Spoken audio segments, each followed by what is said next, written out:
is some big breaking news coming in, which I think every Indian deserves to know, viewers. Today, this is very significant. Italy has claimed the first COVID vaccine. Yes, that's the big news that is breaking. Virus has been neutralized in human cells. The Italian government has come out and made this claim. I think it's being attributed to the Italian government. I just want to bring in Srinjoy Chaudhary. Apparently, antibodies have been found that can kill this particular virus. Rome Hospital has confirmed. Does this have the imprimatur of the Italian government? What can you tell us, Srinjoy? Yes, what we are hearing, Rahul, is that this does not only work on rat cells, but on human cells. And that's really a very big plus as far as the war on COVID is concerned. Because if it works on human cells, this is the beginning of the end of the COVID menace.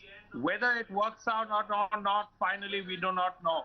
But it certainly is a great step as far as... So you're saying that the virus has been neutralized in human cells. What is the science behind this? Can you quickly update? What is the science behind this? Is there some sort of a written copy that has come with this? Yes, what we are hearing is that doctors have worked in their labs and they have tried this on human cells. And we find that human cells, when facing the COVID vaccine, produces antibodies. Now, this is a big development.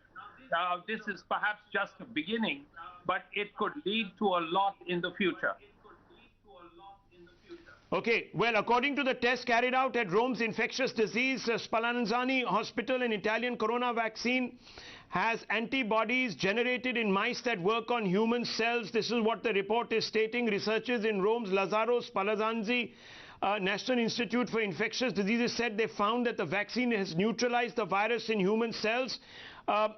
Spallanzani was the first research center in Europe to isolate the genomic sequence of COVID-19. Viewers, this could be very big news. We will, of course, be getting more updates on this as the evening progresses. But if this is true, then maybe, as Srinjoy Chaudhary has been telling us, that could spell the end for the corona menace. Maybe by going for a lockdown so much earlier, we have spared ourselves of some grief. If this vaccine can be quickly, very quickly mass-produced and sent across all over the world, we might be rid of corona in the next 45 to 50 days. We leave it at that. The news hour with Navika Kumar coming up in just a few moments.